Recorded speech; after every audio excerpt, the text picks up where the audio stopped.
In this episode of Podcast Tactics, you will discover how to launch a podcast that bridges the gap between what students learn in college with the realities of entering the workforce. Listen in to learn how today's guest helps marketing students get a head start and be prepared for life after graduation. Before we dive into this episode, remember to join the mailing list at podcasttactics.com so you can keep learning, get inspired, and stay motivated. I'm James, the host of Podcast Tactics. Now, let's get into it.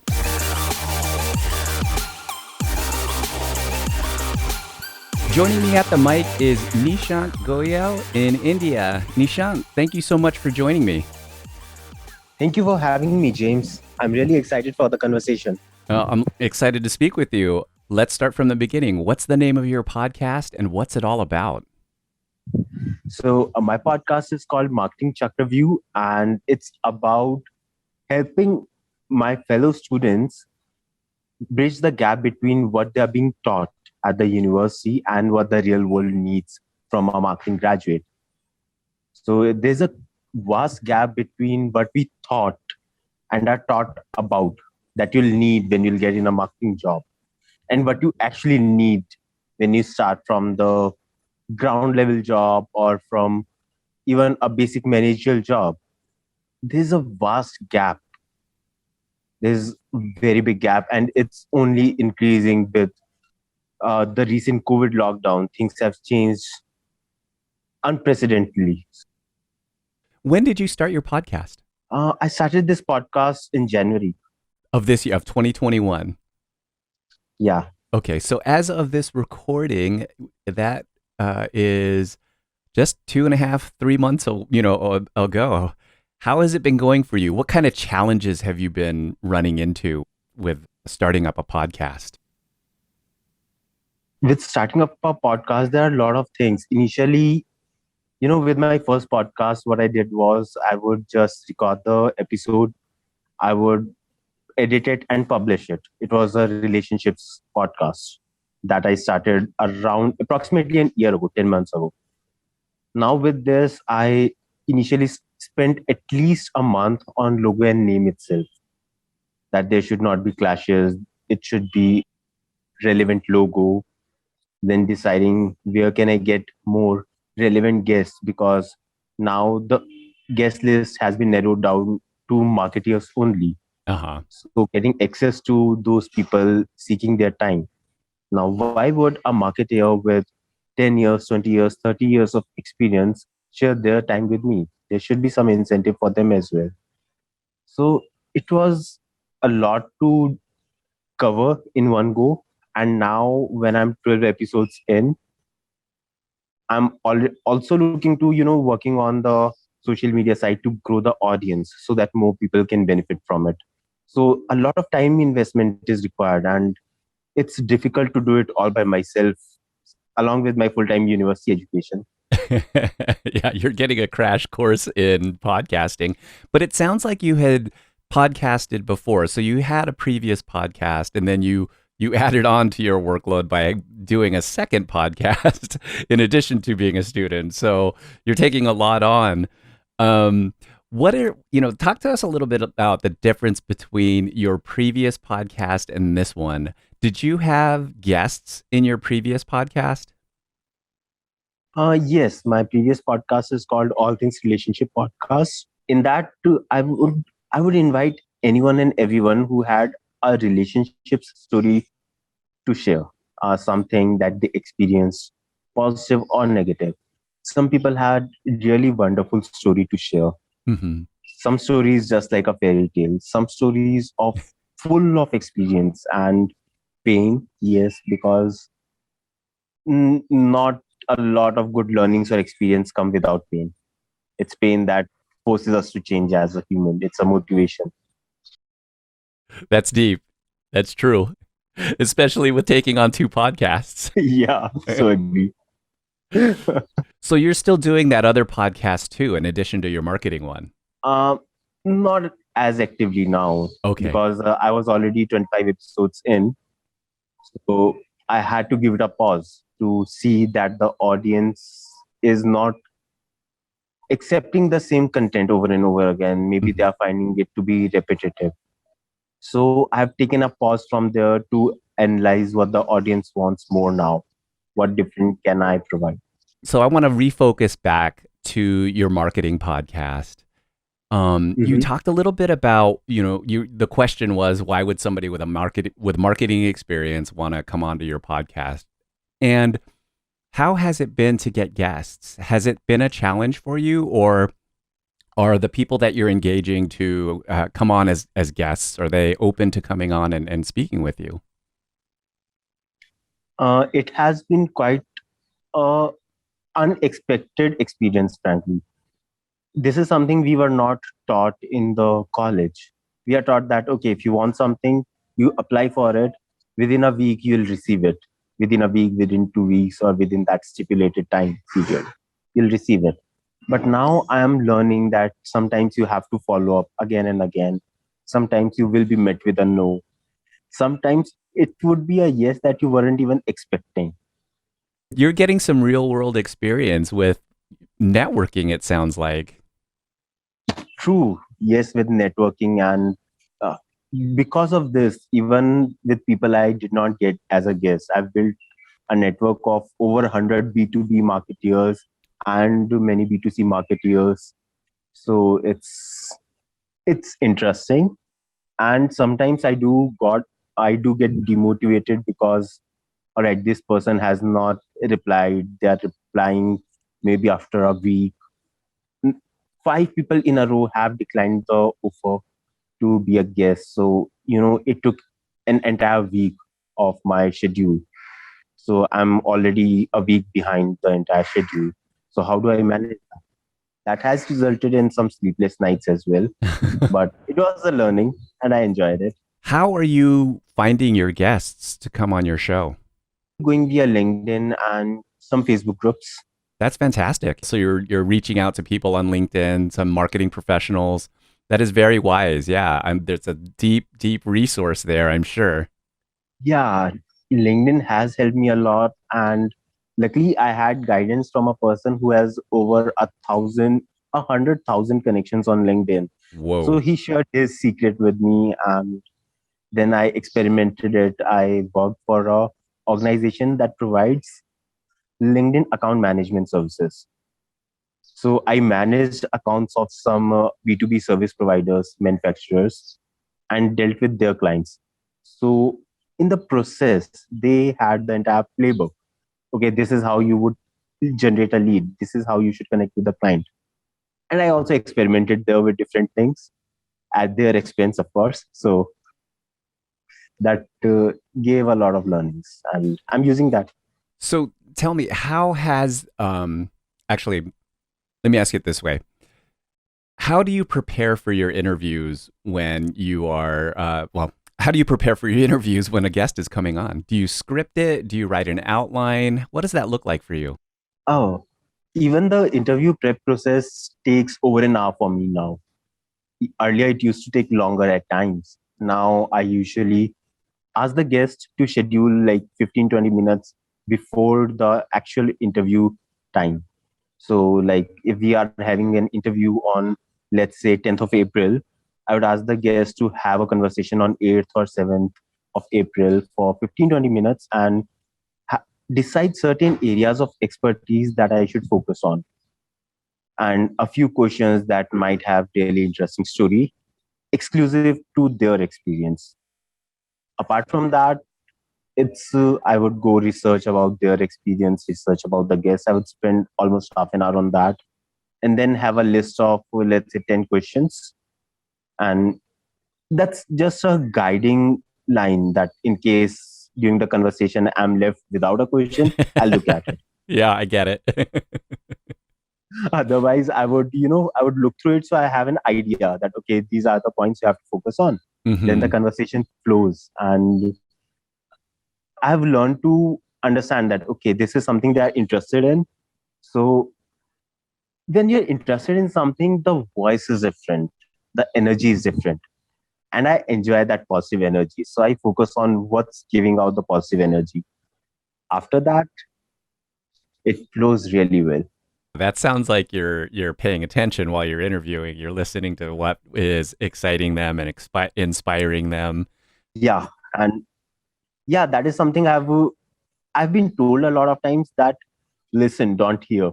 So I just try to focus on listening.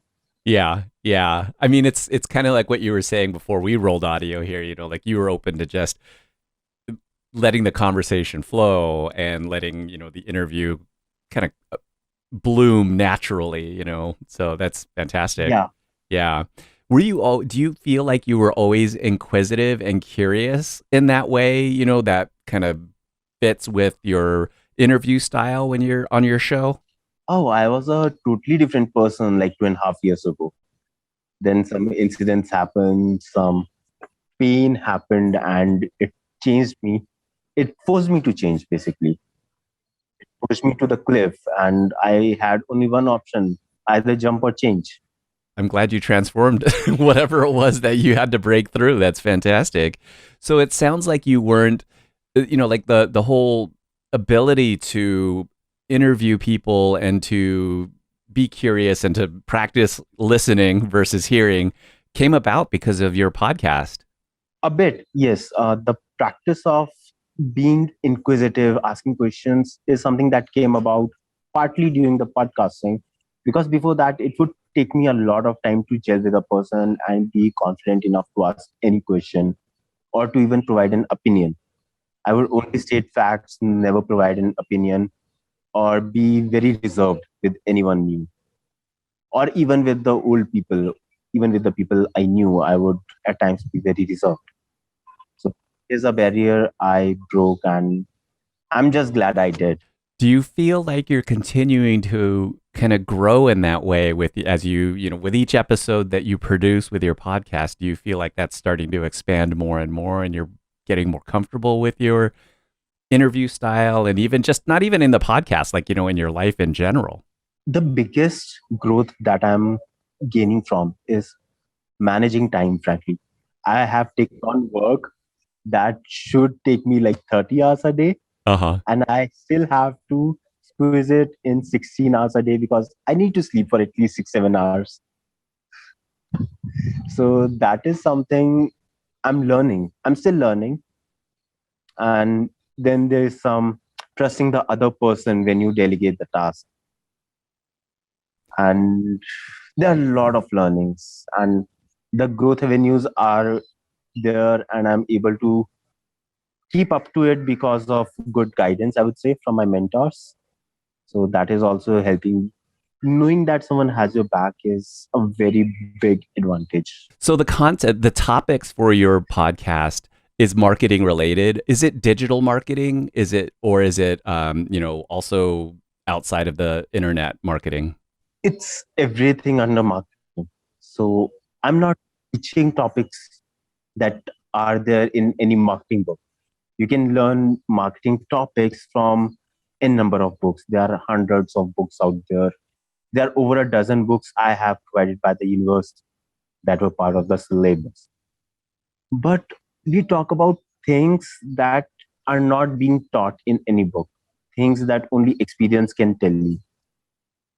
What are the real life challenges, and those tips and tricks that if you knew this, then your life would have been different. It's a interesting question that I aim to ask every guest, that what are the few things that you know now but you did not when you started your career. That, yeah, and some interesting points come out occasionally, and it's fun to know. I feel like I've already transitioned 10 years forward. So tell me, and I don't want, like, I want people to tune into your podcast, but I'm curious, like, what is the biggest marketing lesson that you've gotten so far from your podcast? From a guest in your podcast, I should say. From a guest, it's about transition. When you change an organization, especially after building everything in there, it's going to be hard. It's going to be really hard, but you have to do it. Whenever you realize that, okay, I've done everything I could, and there's no learning opportunity or growth avenue here for me or for the company, then it's time to move on. Yes, it will feel like it's a child. You built it from ground up, but move on, start afresh. And the biggest challenge will be when you will start from the mindset that after building it up, I'll have to move. You might be disconnected at the start. Don't be disconnected. Invest yourself. And yeah, it's when you start knowing that I am investing all of myself, and at the end, I have to disconnect, and that will be pain. Mm-hmm. That will be a lot of pain. It will be painful. It's, I would say, the cost of knowledge, because everyone says ignorance is bliss. And this is what the cost of knowledge is. That is why not everyone is able to handle knowledge. And that is why not everyone has all the knowledge. People say that I should have known. There is a reason you didn't know, because if you did, you probably couldn't have handled it. Yeah. You would have Yeah. fucked up already. It's almost like So, we weren't ready for it. It may have already been like there. Somebody may have even told us it, but psychologically or yeah, emotionally, we weren't ready to accept it. We just let it, go over our head or just slip through our skulls. I have been in that situation, so I know. Oh yeah, Yeah. yeah, me too. Absolutely, absolutely. What is one piece of advice that you would give a podcaster who is just starting out? To a podcaster who's just starting out, you wanna start, take a mic, take a mobile phone, start recording, publish it. You don't need $1,000 mic. You don't need that Rode mic or anything.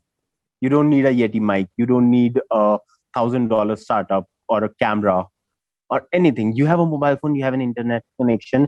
You have everything you need to produce a world-class podcast. That's one advice. That's one advice that if I had, maybe I would have started a bit faster. That's great advice. Just get going, get started. Yeah, a lot of people are stuck in, hey, I need that software, I need that service, I need that, hardware setup. No, you don't. No, you don't. So Nishant, what is it that you want people to get out of your podcast? Why should they listen to your show? Well, from my podcast, what I have observed is there's that gap between what a student knows, a student who does not have work experience knows, and what the industry or the company demands from them. All right. And companies know this, obviously, students don't. How companies benefit from that is they will pay you much lower salaries. Because, and I won't blame companies for that, because you don't know things and they have to train you. So they are basically educating you from scratch, and they're also risking that you might just leave after learning at their expense. So they are doing the cost, what do they call it, risk analysis. So high risk, high reward. So they are paying you less, and they will pay you less for maybe even 2 years. You have already lost 50% of your income, maybe more. So I don't want that to happen to any of you. I've seen a lot of people face this. I've seen how it can impact your entire career.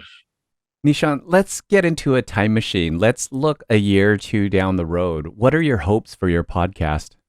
A place where students can come, students and young marketers can come and get guidance to solve their immediate situations and be prepared for upcoming challenges in their life. And if they feel they're still stuck, they can always reach out to me. I always encourage them to, yeah, just drop me a message or mail me, anything. I'll try to help as much as I can, soon as possible, and from the best people. It's great to hear you say that, because there's that part of your show where it's like you're tapping into the expertise of these marketing professionals, and there's a part of you that's doing it for yourself, but there's also, you're making an impact to, your fellow students, to people in the future who are getting into marketing as well. You're providing a resource to these people as well. And that is going to have an impact on their lives. You're shining a light where the light hasn't been shown yet. So that's very admirable what you're up to, Nishant. As I mentioned, the pain and learning from the pain, I've seen that how long it took me to even realize what the right direction is to grow. Where should I even look for the right guidance? And I just don't want everyone to reinvent the wheel or struggle and waste away those 2 years or 1 year or 6 months even in search of something that I can provide you, I can help you with. Yeah. If, let's say that if I help 100 students, I'm saving at least 50 years of cumulative man time. And if it's taking me even 2 or 3 years, globally, a lot of time is being saved and a lot of expertise is being created. Quality of life is increasing, and I'll be happy with that. What would you say the best thing that's happened to you as a result of your podcast, at least up to this point? I was always worried whether I'm employable or not. And even though it's an internship opportunity, but receiving internship opportunities from the other person is a pleasant surprise. Even though it's not relevant to me now, it was a year or two ago, but still a surprise. And it elates me knowing that people are reaching out to me that, okay, would you like to work for us? Yes, I always redirect these to people who I know who are looking for internships, and I'm just happy to know that I'm able to help them out in their search of internships. So another plus thing that all the opportunities that I get, I'm able to redirect them to the right people. So another level of, this podcast. So helping people out with their search as well. Well, Nishant, please tell us where people can learn more about you and your podcast. For my podcast, you can log on to Spotify, Apple Podcasts, or Google Podcasts and search for Marketing Chakraview. For me, there is nishantgoyal.in. So I think that should suffice. Otherwise, you can always drop me a mail at hello@nishantgoyal.in. And I'll try to reply as soon as possible. Nishant, I wish you all the success in the future. Good luck with your podcast. Thank you so much for coming on and speaking with me. Thank you, James. Thank you for this opportunity. I'm really thankful. Thanks again to Nishant. Check the show notes for links to learn more about Nishant and his podcast, Marketing Chakraview. I would love to hear what you got out of this episode. Please let me know by leaving a review on podchaser.com. The show notes has info for how to do this, and feel free to make suggestions for what I can do to make this show even better for you. And make sure you follow Podcast Tactics to learn even more about podcasting in future episodes. Thank you.